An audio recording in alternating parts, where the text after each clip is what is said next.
오늘 함께 나누실 하나님의 말씀은 여호수아서 2장 1절입니다. 자, 여호수아서 2장 1절. 자, 우리 한 목소리로 같이 읽어보겠습니다. 여호수아서 2장 1절. 눈의 아들 여호수아가 시딤에서 두 사람을 정탐꾼으로 보내며 이르되 가서 그 땅과 여리고를 엿보라 하매 그들이 가서 나암이라 하는 기생의 집에 들어가 거기서 유숙하더니. 아멘. 할렐루야. 아멘. 자, 오늘도 하나님 앞에 예배하기 위해서 우리가 성전으로 올라왔습니다. 우리의 마음을 아시고 또 우리의 발걸음을 아시는 하나님께서 여러분의 예배를 매우 기뻐하시며 흠양하시는 줄 믿습니다. 이 참되고 진실한 예배를 기쁨으로 흠양하시는 그 하나님께서 우리의 가정과 일터 가운데 함께 하실 줄 믿습니다. 넘치는 복으로 덧입혀 주시기를 바랍니다. 자, 오늘 본문 말씀 다시 한번 읽어봅니다. 여호수아서 2장 1절.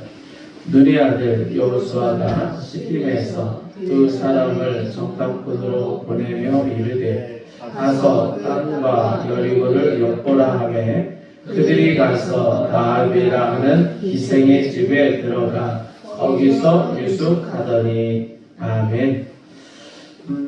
이스라엘 백성들을 여호수아가 이끌고 이제 약속의 땅 가나안 그 관문인 여리고 바로 코앞에 도착을 했습니다. 이제 정복 전쟁을 앞두고 두 사람을 정탐꾼으로 보내죠. 자, 성경은 그들에게 가서 그 땅과 여리고를 엿보라라고 지시를 했다고 기록을 해요.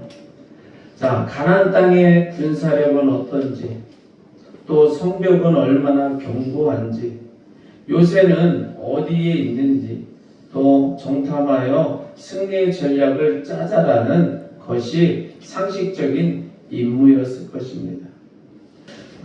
그런데 여호수아 2장의 기록을 보면 참 의아하게도 또 신기하고 놀라운 일을 발견할 수가 있어요.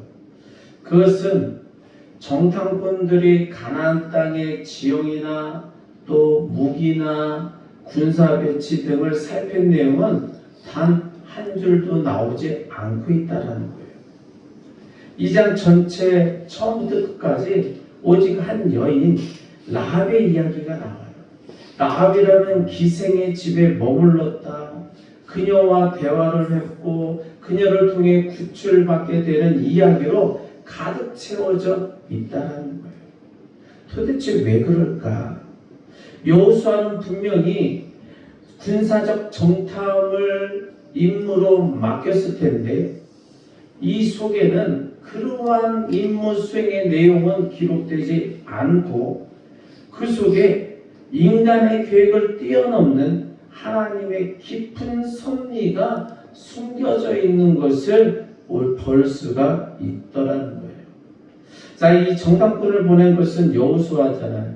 그런데 그 배후에 하나님이 역사하셔요. 하나님이 그들을 보내신 목적이 기록되어져 있더라는 거예요.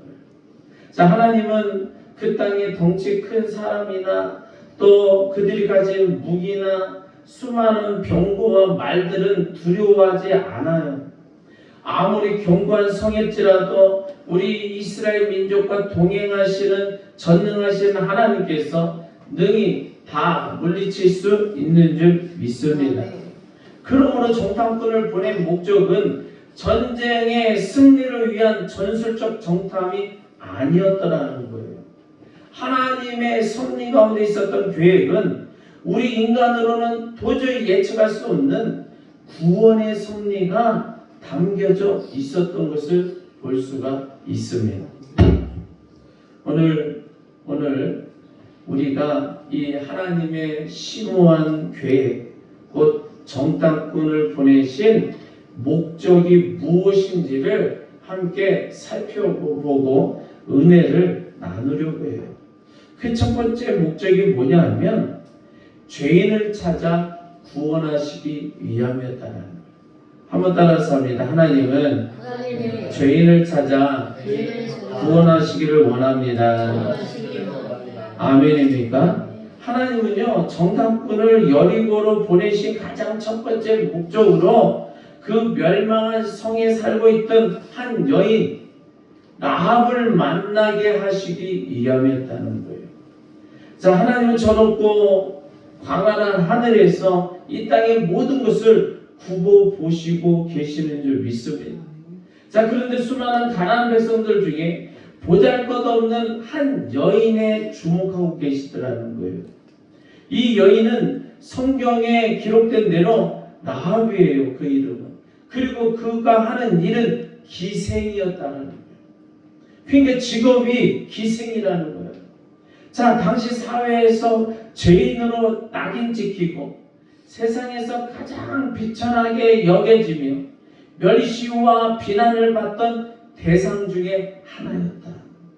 그러니까 깨끗한 사람이 아니었어요. 하나님께서는 그 거대한 성 여리고성에서 가장 존경받는 제사장이나 아니면 가장 힘 있는 장군이나 명성 있는 자를 찾은 것이 아니었어요. 하나님은 가장 허물이 많았고 죄가 있고 사람들로부터 멸시당하는 그 여인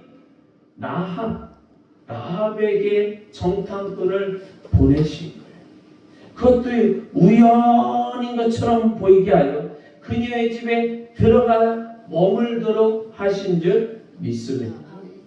여러분, 다른 목적이 있었던 게 아니에요. 오직 그 죄인이었던 라합, 멸시받았던 라합, 천대받았던 라합을 하나님의 나라로 이스라엘 민족 한 가운데로 데려오시기 위함인 줄 믿습니다. 다시 한번 따라서 합니다. 구원은 죄인에게 임하기 때문입니다. 구원은 죄인에게 임하기 때문입니다. 아멘입니까? 구원은 오직 죄인에게 임하기 때문인 거예요. 자, 그런데 이 놀라운 구출 작전은 라합을 죽음에서 단순히 건져내는 것으로 끝나지 않더라고요. 보니까 성경에 라합이 이스라엘 백성 가운데로 구원받아 들어왔죠. 그리고 나서 이스라엘 사람 살몬과 결혼을 했더라고요. 자, 이방의 죄인 그리고 기생이었던 라합이 이스라엘의 한 지파로 편입되는 놀라운 일이 발생하는 겁니다. 이거는 도저히 있을 수 없는 일인 거예요. 자, 그런데 여기서 더 나아가 라합이 살몬과 결혼해서 자식을 낳고 또 그것도 그 다음 때가 나오고 또 그 다음 때가 출생하도록 그 후손을 복되게 해주셨는데, 아니 그 후손 중에 마태복음 1장 5절에 나아가 무엇이 나오냐면 그리스도 예수님의 족보가 나오는데 그 족보 가운데 그 라합의 이름이 나와요. 뭐냐? 살롬은 라합에게서 보아스를 낳고 보아스는 루sek에서 오벳을 낳고 오벳은 이셋을 낳고 그러면서 쭉 나오면서 결국 누가 나오냐면 다윗도 나오고 솔로몬도 나오고 끝내 마침내 마리아의 남편 요셉의 이름이 나와요. 그래서 예수 그리스도의 조상이 되는 줄 믿습니다. 야, 생각해봐요. 라합은 곧 멸망할 가나안 사람이었단 말이에요. 전쟁이 일어나면 칼날에 죽을 수밖에 없었던 사람이에요. 그런데 하나님께서 이스라엘이 쳐들어오기 직전에 정탐꾼을 딱 보내셔서 라합을 구출하셔요. 하나님의 자녀로 하나님의 백성으로 들어오게 하셨다는 거예요.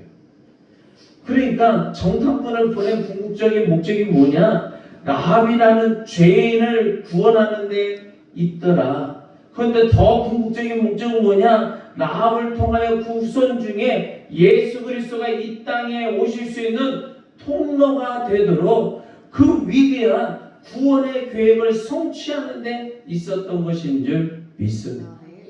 야, 기적인 거예요. 아니 이게 하나님의 계획이라는 거예요. 이 하나님의 계획은 너무 심오해요. 그래서 우리 인간은 예측할 수가 없더라는 거예요. 우리가 그동안 신앙생활하면서 수도 없이 들었던 얘기니까 가뭄이 안 올 수가 있어. 우리의 마음에 나 예수님의 조상이지 뭐. 또 수많은 사람들이 있잖아. 우리가 그렇게만 받아들이기가 쉬워요. 그런데 그 안에 숨겨진 그 한 줄에 기록된 그 족보 속에 숨겨진 하나님의 섭리를 우리가 심도 있게 살펴보면 이것은 놀라운 일인 거예요. 있을 수 없는 일이 생기고 있는 거예요. 그리고 정탐꾼들이 이러한 계획이 있는 줄 어떻게 알았겠어요? 사실 이 계획은 정탐꾼을 보낸 여호수아도 몰랐어요. 그냥 여호수아는 가나안 땅 전반을 살펴보고 전쟁이 어떻게 이길 수 있는지 계획을 짜기 위하여 정탐하고 오라고 보낸 것 뿐인 거예요. 그런데 가서 라합을 만나고 라합을 구출하고 라합을 통하여 예수 그리스도가 이 땅에 올 수 있는 통로가 되어질 것이라고는 전혀 생각할 수 없었다. 그러면 어떻게 이런 일이 일어날 수 있겠느냐? 아까도 말한 것처럼 하나님의 목적은 죄인을 구원하기 위함인 줄 믿습니다. 다시 말해서 라합이 죄인이었기 때문에 구원받을 수 있는 사람이었다라는 거예요. 여러분, 하나님은 우리의 지혜나 능력이 아닌 우리의 죄인됨을 바라보시는 줄 믿습니다. 예수님이 말씀하셔요.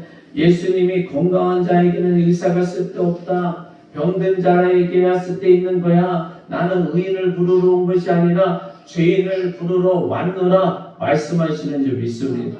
우리 모두는 나와 같이 죄인이라는 거예요. 의인이 하나도 없어요. 허물도 많고 부족한 투성인 죄인인 줄 믿습니다. 그렇기 때문에 오늘도 하나님 우리를 찾아오시는 거예요. 우리를 하나님의 자녀 삼아주시고 예수님의 족보에 올려놓기 위하여 천사와 같은 정탐꾼을 보내주시는 줄 믿습니다. 그러기에 우리는 의인이라고 주장할 수가 없다. 오직 우리는 부족함과 무능력을 고백해야 구원을 받을 수 있는 거예요. 여러분, 우리의 기도는 하나님, 제가 허물이 너무 많아요. 그러나 하나님은 저를 사랑하시죠. 제가 쓸모없고 무능합니다. 그러한 저에게 천사를 보내주세요. 하나님, 저에게 천사를 보내주셔서 저를 도와주게 해주세요. 저의 부족을 채워주세요. 허물을 덮어주세요. 무능한 저를 도우셔서 권세를 덧입히셔서 종국에는 승리자가 되게 하여 주시옵소서. 이러한 죄인의 마음으로 하나님을 찾아갈 때에 하나님이 긍휼하게 여겨주시고 복을 부어주시더라. 여러분, 그러기에 우리는 하나님 앞에 기도할 때 꼭 수식어가 붙어야 될 게 있는데 그게 뭐냐? 따라서 합니다. 죄인. 제가 죄인입니다. 제가 허물이 많습니다. 제가 부족합니다. 이 단어들이 꼭 붙어요. 어떤 기도를 하든지 하나님 앞에 먼저 간구하기 전에 하나님, 저는 죄인입니다. 죄인이므로 허물이 많습니다. 부족함이 많습니다. 그러니 하나님 도와주세요. 여러분, 그러한 기도를 할 때 하나님이 찾아오시는 거예요. 하나님, 저는 얼마나 똑똑한데요. 제가 지혜가 있고요, 지식이 있고요, 부족함이 없어요. 내가 얼마나 잘난 줄 아십니까? 그러면 절대 하나님은 찾아오시지 않는다. 그 어떠한 천사와 같은 정탐꾼을 보내지 않아요. 한번 따라서 합니다. 죄인을 구원하옵소서. 죄인을 구원하옵소서. 아멘입니까? 저와 여러분들은 죄인인 줄 믿습니다. 그러기에 우리를 위하여 예수님이 이 땅에 오신 줄 믿습니다. 자, 두 번째 정탐꾼을 보내신 목적이 뭐냐 하면 가족 전체를 구원하시려고 보내셨다는 거예요. 여러분, 정탐꾼을 보내신 하나님의 계획, 라합 한 사람에게만 있는 게 아니더라. 라합 한 사람만 구원하기 위함이 아니라는 거예요. 하나님은 그 한 사람의 믿음을 통하여 그의 가족 전체를 구원할 계획을 세우신 줄 믿습니다. 여러분, 정탐꾼들이요 이제 안전하게 이스라엘 진영으로 돌아갈 때가 됐어요. 그때 라합이 자신이 살려준 정탐꾼들에게 부탁하는 거예요. 간절히 구원을 청하는 거예요. 그게 여호수아 2장 12절에 나와요. 자, 여호수아서 2장 12절 13절 우리가 한 목소리로 같이 읽어보겠습니다.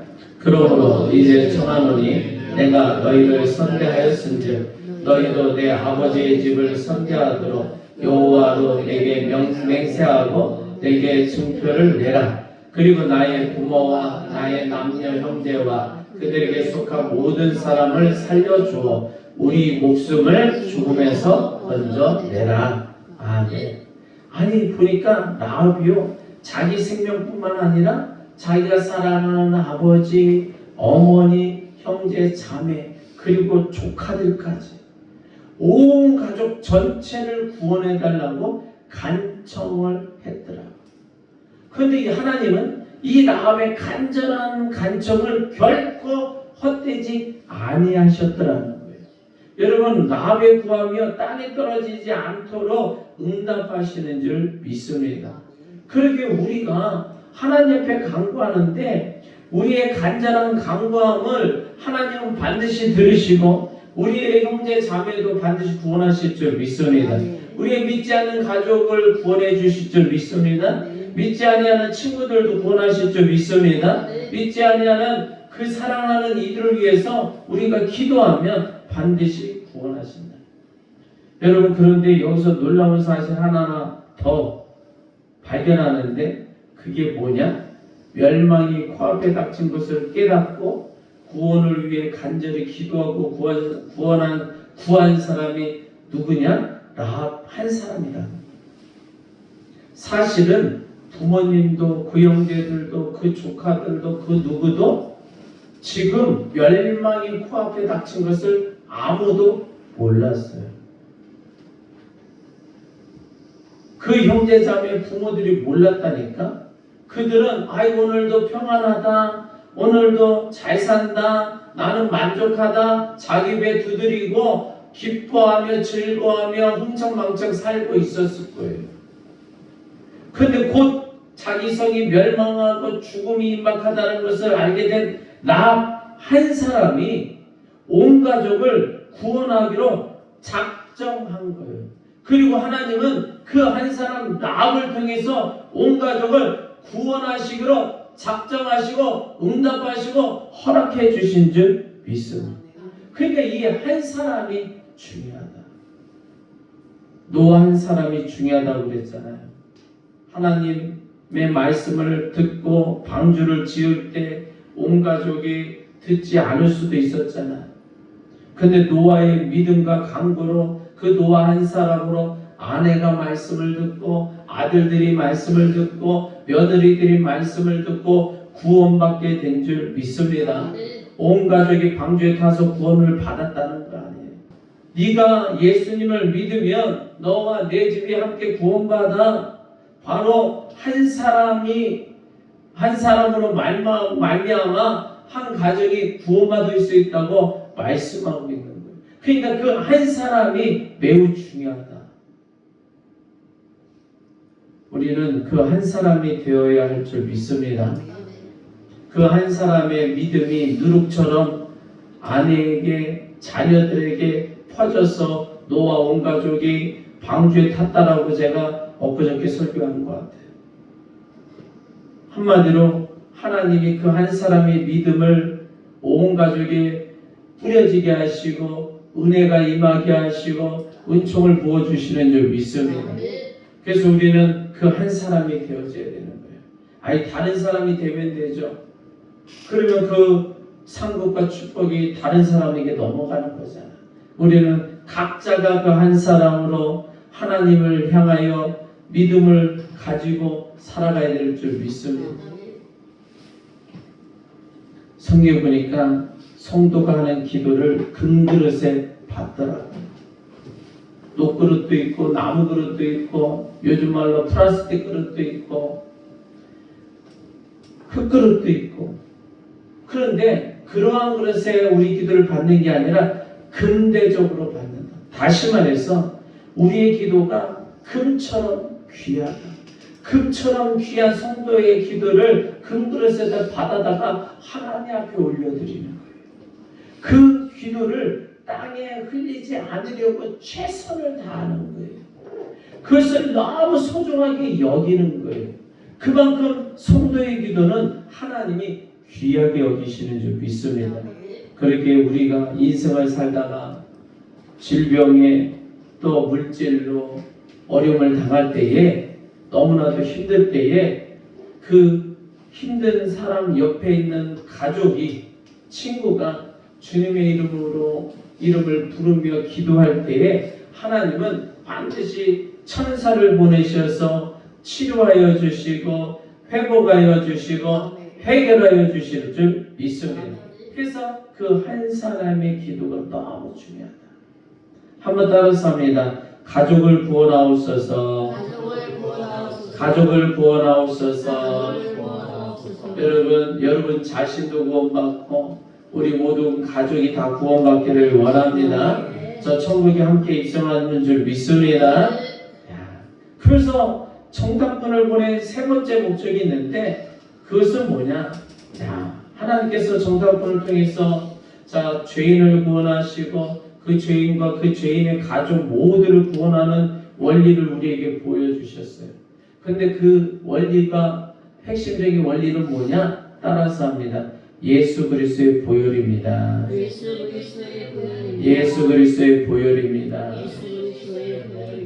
여러분, 성경에 라합이 가족을 구원을 강구할 때 정탐꾼들이 그녀에게 준 구체적 약속이 있는데, 그게 여호수아서 2장 18절부터 19절에 기록되어져 있어요.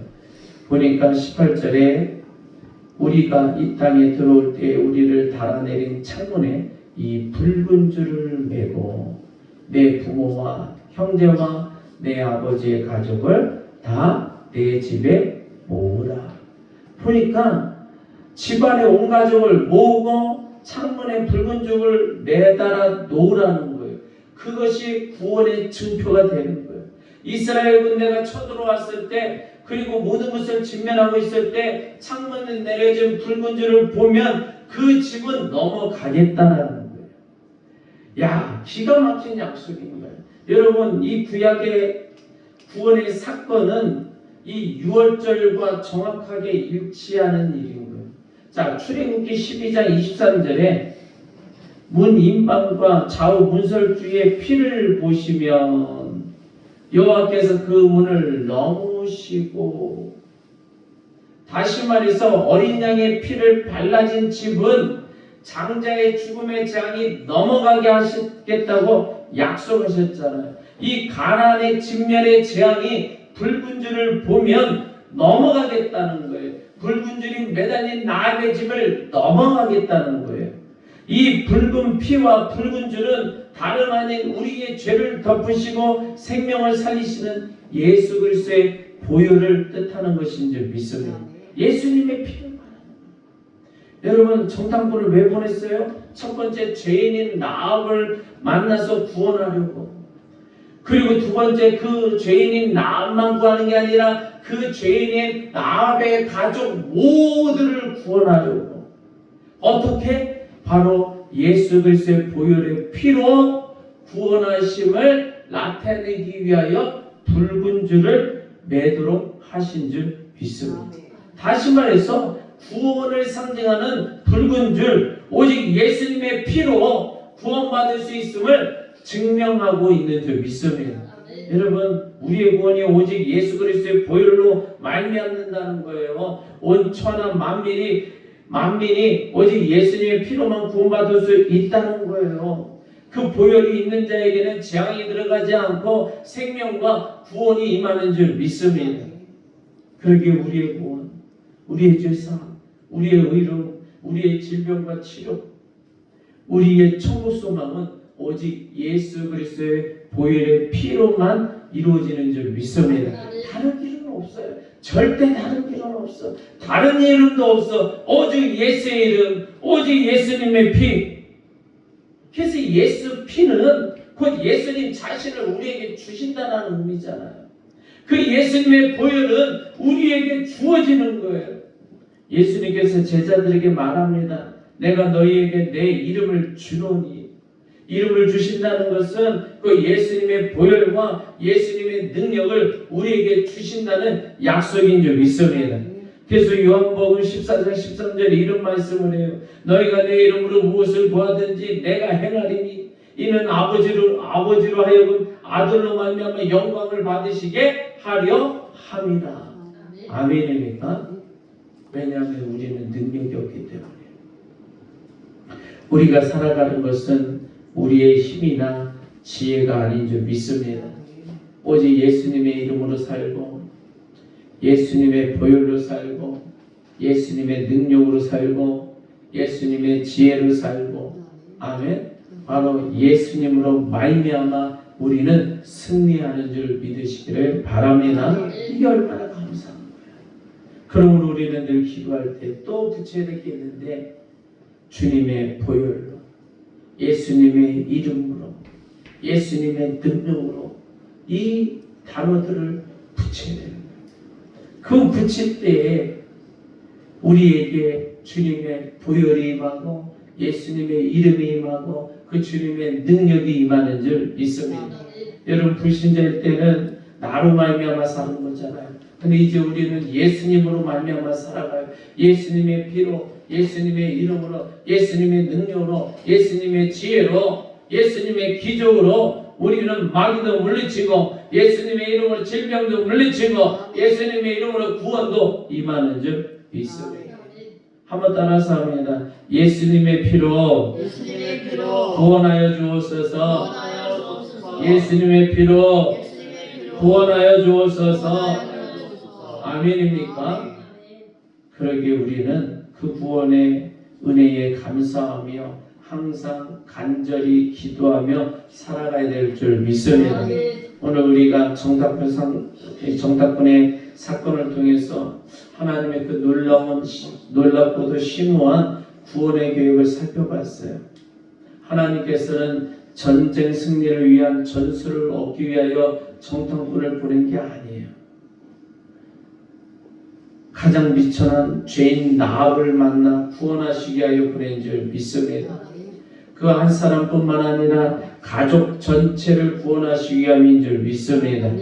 그 구원은 오직 예수 그리스도의 보혈의 피로만 가능한 것임을 증명하기 위하여 보내주신 줄 믿습니다. 여러분, 이 얼마나 놀라운 은혜예요. 우리가 바로 죄인이에요. 우리가 바로 그 나합과 같은 허물이 많은 자예요. 그렇게 하나님은 우리에게 정탐꾼, 천사와 같은 정탐꾼을 보내주시고 우리를 찾아와 주신 줄 믿습니다. 그리고 우리 한 사람의 믿음과 기도를 통해서 우리의 가정과 일터에 죽어가는 영혼들을 구원받기를 간절히 원하고 계시는 줄 믿습니다. 그리고 오직 그 구원은 그 붉은 줄, 오직 예수 그리스도의 보혈의 피로만 이루어질 수 있음을 우리에게 나타내주는 줄 믿습니다. 우리에게는 예수님의 이름이 있는 거예요. 그래서 우리는 예수의 이름으로 말미암아 승리하는 줄 믿습니다. 우리에게 하나님의 권능이 입혀질 때, 예수님의 권능이 입혀질 때 우리의 죄가 사함받고 우리의 가정이 구원받고 우리의 일터의 영혼들이 구원받고 우리가 기도하는 영혼들이 구원받고 우리의 모든 연약함과 무능함이 예수님의 능력으로 채워 주실 줄 믿습니다. 그리고 오늘 이 자리에 우리가 한 사람 한 사람을 통해서 우리 각자의 구원의 역사가 이루어진 줄 믿습니다. 또 우리 각자 한 사람 때문에 많은 이들에게 영향이 미쳐져서 은혜의 줄기가 임하고 구원의 줄기가 임하여 가정이 구원받고 일터가 구원받고 우리 영역의 모든 영혼들이 구원받는 일이 일어날 줄 믿습니다. 오직 그 구원은 예수 그리스도의 이름의 능력으로 예수님의 피로 이루어지는 줄 믿습니다. 예수의 이름으로 말미암아 승리하는 줄 믿습니다. 그러기에 우리는 주님의 이름으로 달려나가야 돼요. 저 이름들은 오직 예수 이름만 붙잡고 나가야 될 줄 믿습니다. 우리 한번 마지막으로 세 가지 핵심을 외쳐봅니다. 죄인을 구원하여 주옵소서. 가족을 구원하여 주옵소서. 예수 피로 구원하여 주옵소서. 아멘입니까? 자, 우리 주여 한번 외치고 기도합니다. 주여! 할렐루야. 영광에 가득하신 주님 참으 감사합니다. 아버지 하나님 죄인을